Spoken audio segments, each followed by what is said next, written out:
Governor of U.S.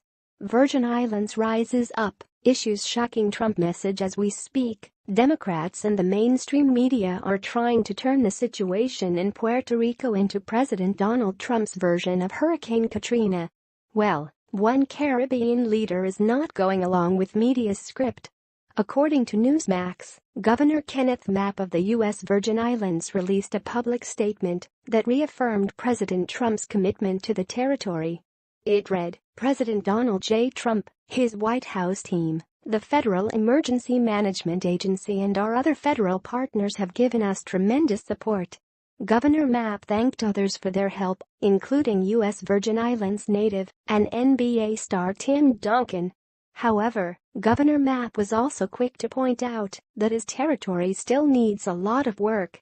The governor's statement included a direct request for more private aid money, which read, "We still need a great deal of help, and I am asking all of our friends in the U.S. Congress for help and to support www.experiecing.org so we may rebuild America's paradise, known as the U.S. Virgin Islands," he said.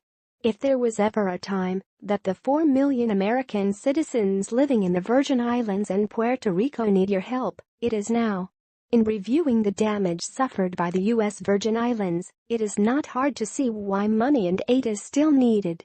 Thanks to Hurricanes Irma and Maria, many citizens in the U.S. Virgin Islands are still without power, shelter, food, or clean drinking water. More than 100,000 residents have been rendered homeless thanks to these natural disasters. Many have reported that Irma and Maria have set the infrastructure of the U.S. Virgin Islands back by decades.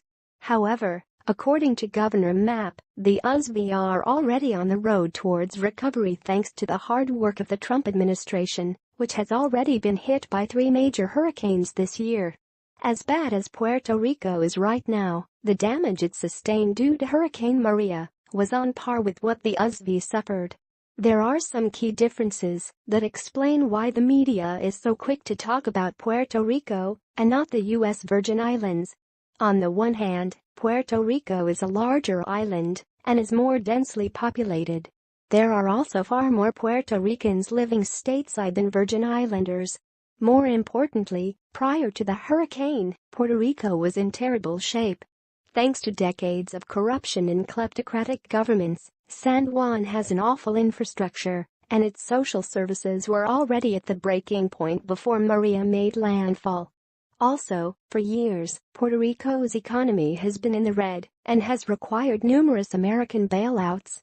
While it may not be good optics for him to say it, President Trump is correct in characterizing Puerto Rico as a mess long before the hurricane came.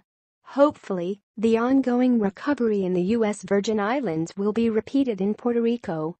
It is clear, though, that San Juan needs a lot of help, and Washington, D.C. may be getting tired of constantly bailing out Puerto Rico.